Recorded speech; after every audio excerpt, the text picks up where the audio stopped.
morning, Bucknutters. Welcome to the Bucknuts Morning 5 here on Wednesday, January 24th, 2018. I am Dave Biddle, and I'm very happy to be joined by the people's champ himself, Matt Baxendell. Bax, you and I, to say we were Kevin Wilson fans is a vast understatement. We kind of led the charge for him to come to Ohio State. In fact, I think Gene Smith, really owes us a debt of gratitude that we're able to help bring Kevin Wilson to Ohio State.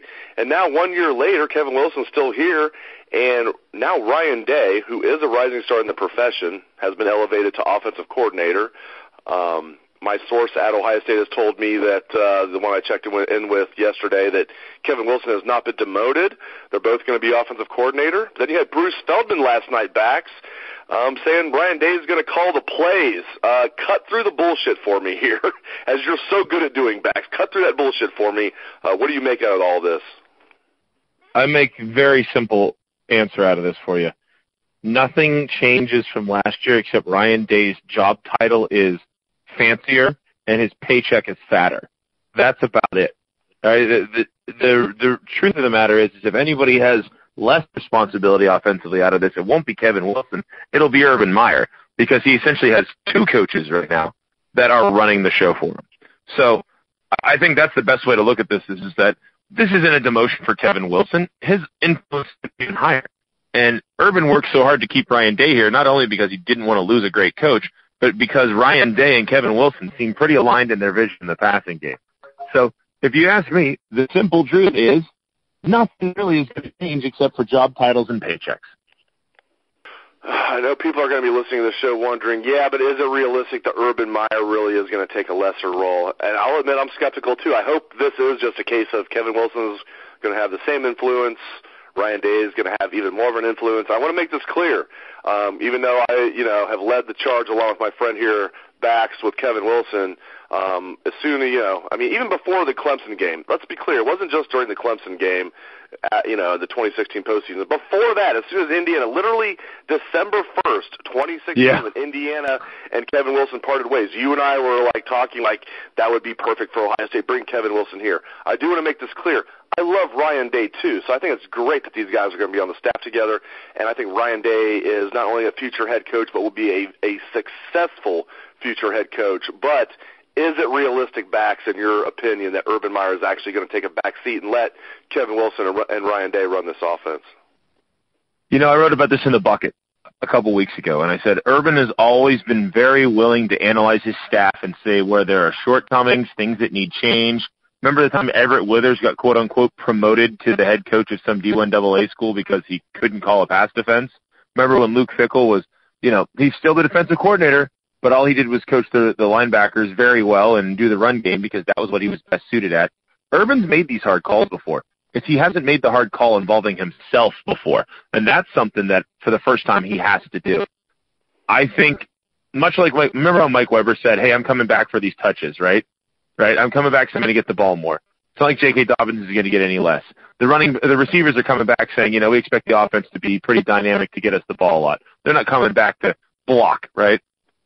Well, just like all that falls into one puzzle, the other part that falls into this puzzle is keeping Ryan Day around when he clearly has such great offers is going to be a little bit of the fact that what does the puzzle look like? The puzzle looks like Ohio State is lining up to have a cannon-armed quarterback in Dwayne Haskins. It's lining up to be a little more of a traditional offense that has a lot less of a running quarterback.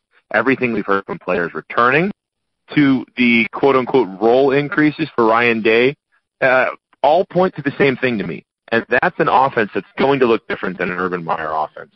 And Urban doesn't make decisions quickly, right? Like all successful people, he's really stubborn. He sticks to his guns. People who disagree with him have to bludgeon him with it before he really gets to the point where he goes, yep, this isn't working and I need to make the change. It's probably doubly as hard with him because it's his own offensive philosophy that at one point was so revolutionary in college football, right? But everything here points towards that decision having been made. Everything. And by the way, Kevin Wilson has done absolutely nothing worth promoting. I mean, absolutely nothing. The offense was very good last year with a quarterback who didn't exactly fit his systems. And Kevin Wilson's track record is exceptional. Kevin Wilson wouldn't be sticking around at Ohio State to be somebody's, co-coordinator. Now, what I will tell you this is that I think Kevin Wilson is going to have even more involvement in the offensive line, which is something we saw last year, right? But I think this is sort of a telling moment that not only does he not want to go out and hire someone new, not only does he see Ryan Day as a rising star kind of guy, he's the kind of guy who, when we're making that list, if say Urban retires in 8 years or something, Ryan Day is a guy whose name is on the edge of that list, just from what we've seen of him. And if you're Ryan Day, you probably want to stay at Ohio State because, hey, if you want to be a college head coach and then come to a place like Ohio State, which is one of the premier jobs in the world, you kind of need to stick around at Ohio State and do successful things at Ohio State. One of the reasons we talked about Tom Herman is a guy for a while before he took the Texas job, because what he did here. So I think everything's falling into place right now for Urban to remove himself a little bit from the offensive situation. And really, as the CEO / administrator / recruiting king of the world, that is his best role at this point, I think Urban has to recognize, and I think he has recognized with everything we've seen here, that his role involving himself in the offense has to change. And I feel at this point, that's everything. I'm not saying, it could be, Urban has the authority to say, hey guys, run Dwayne Haskins 20 times in the first game next year if he wants. He's the head coach for a reason. But it really seems to me like he's trying to give his assistants even more room to work. And when you have this talented of a group of coordinators on both sides of the ball, because let's face it, he has 2 coordinators on each side of the football now. You have to think Urban's pulling himself back to be sort of the program overseer, the recruiting guy, the face of the program, and maybe less involved in the day-to-day X's and O's than he has been in the past. And that's what we've all been sort of waiting to see happen the last year or two. If you take this at face value at least from Bruce Feldman, who I don't even know if he's put a story out there, but at least put on Twitter that he is hearing that Ryan Day will be calling plays. And again, my source at Ohio State says it's going to be basically like their co-offensive coordinators, much like in 2016 where you had Schiano and Fickle kind of as co-defensive coordinators. They kind of had equal say in what went on. And my source at Ohio State is very well connected, this particular source, and I tend to believe him. But then again, let's just say for argument's sake that Bruce Feldman is right, that really, when the Bucs has to stop with someone other than Urban Meyer, it's going to be Ryan Day. He's calling the plays. If Kevin Wilson is cool with that says a lot about Kevin Wilson, because we both know he wants to be a head coach again, and probably as soon as 2019, and that's what I always thought would happen, is he would be a head coach in 2019, and Day would take over as offensive coordinator. Then, thanks to our good friend Mike Vrabel, the calendar has been moved up a little bit back, but just give me your thoughts on that situation.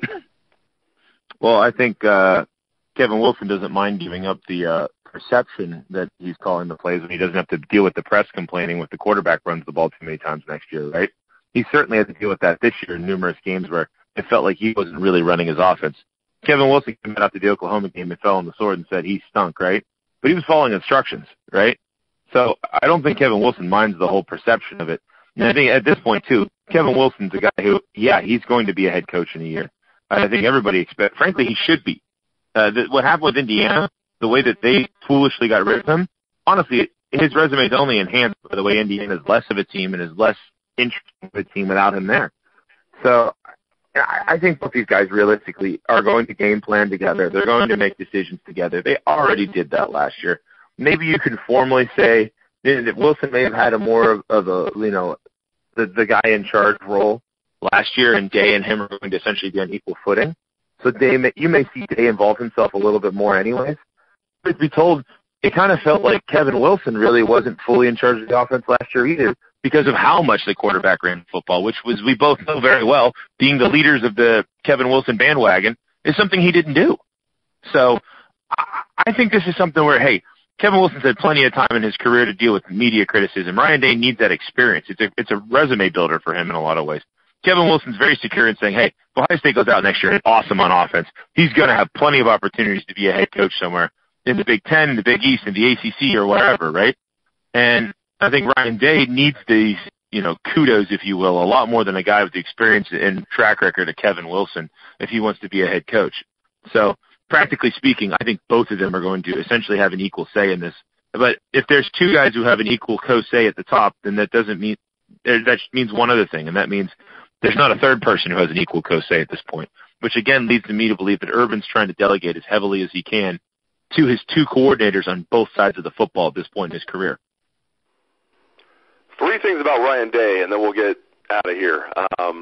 When I interview him, when he's being interviewed, and I said this as soon as, the first time we interviewed him last spring, he gives off that vibe of a future head coach, and not like because he's giving coach speak, like just the same vibe I got from Tom Herman. And I've said this for the last year, not like they're the same type of guy exactly, but just that same type of vibe where not only is this guy going to be a future head coach, but a good one. And I remember feeling the same way about Darrell Hazel. And I was right about Darrell Hazel at Kent State, by the way. I wasn't so much right about Darrell Hazel at Purdue about being a future good head coach, but you get that certain vibe about certain guys. So I want to say that about Ryan Day. I just from interviewing him, just the way he, certain guys you interview like Tom Herman and Ryan Day backs, you learn something. You're like, wow, I just walked away from that like, man, that was like, I just took a class in quarterbacking right there. And then you interview Tim Beck, for example, guys like that. You walk away thinking that was a bunch of BS. And, Ryan Day is in that Tom Herman group. So I want to say that about him. Another thing, Urban Meyer, many times backs last season, unprompted, would praise Ryan Day.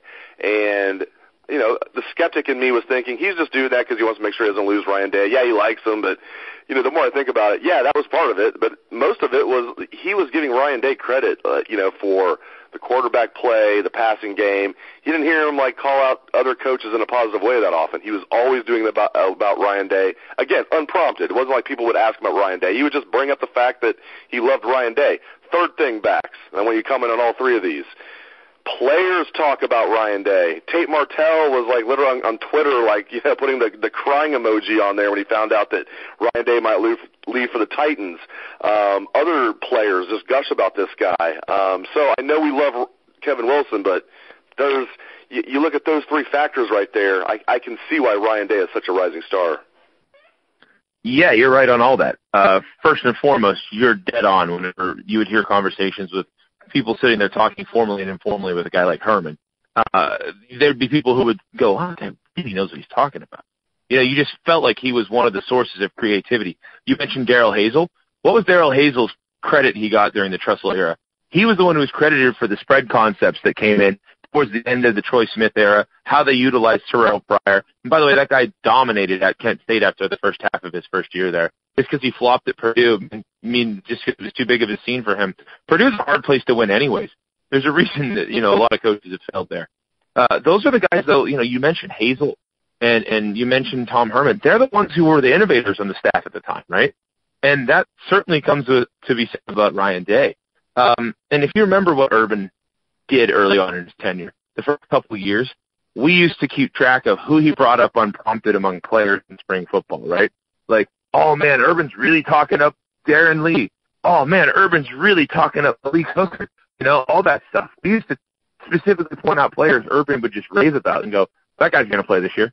And it almost uniformly in a straight line happened. If Urban brought up somebody unprompted repeatedly, that guy was going to be a big contributor. So you heard him talking about Ryan Day that way, and he knows he made a great hire. And that's just the truth is that one of the most important things that's ever stuck with me when talking about athletes at a high level is players know who can play, right? Players know who's fake. Players know coaches who don't know what the hell they're doing. Players know coaches who know what the hell they're doing, right? Everybody knew Tim Beck was Ed Orgeron coaching quarterbacks. Football. Everybody knew Tim Beck was a little loose who didn't know anything of what he was doing. I don't know how the hell Tom Herman hired him. Wonder Urban and him aren't friends, right? I swear, dude, he's great for us. And then, he walked in and couldn't tie his shoes, and Herman was wondering what the heck he was stuck with. But the truth of the matter is, Ryan Day's an innovator. Ryan Day is a future head coach. We all know that. There's a reason I said earlier, Ryan Day is one of the guys right now that's getting some of the whole, hey, in 6 to 8 years, if Urban retires, sort of, look out of the corner of their eye, right? That's a realistic discussion that's eventually going to have to be had. I mean, Urban's only in his mid-50s. He's got plenty of time left to coach. I don't think he's retiring anytime soon. And by the way, you keep Urban a lot longer if you can keep bringing in assistant coaches like he has right now, like Grinch and Day, and guys like Schiano and Kevin Wilson. What killed him at Florida? He didn't trust his second batch of assistants after Mullen and Charlie Strong left. He hasn't had that problem at Ohio State because he's hired way better. So that's another important fact here. But you're right. The players look at Ryan Day and know exactly what he brings to the table. Urban knows exactly what he brings to the table. And every single person who talks to him knows full well. This guy he just screams innovator when you listen to him. So he's a huge keep for Ohio State. And realistically speaking this year, whatever his role is, if Ryan Day is 51% in charge of the offense and Kevin Wilson's 49% in charge of the offense, no one's going to care. But the truth of the matter is if it's Ryan Day and Kevin Wilson are the two people who are in charge of the offense, you and I both know what that offense is going to look like. And we know what that offense, more importantly, is not going to look like. And there's going to be an offense that relies a hell of a lot less on a running quarterback. Dwayne Haskins will scramble. He won't run intentionally very frequently. You're going to have running backs that pound the football in Weber and Dobbins and probably rotate in one of these young guys every now and then, sort of like we saw Georgia. But most importantly, the passing game is going to be built around a lot of different concepts that we didn't see a ton of this year.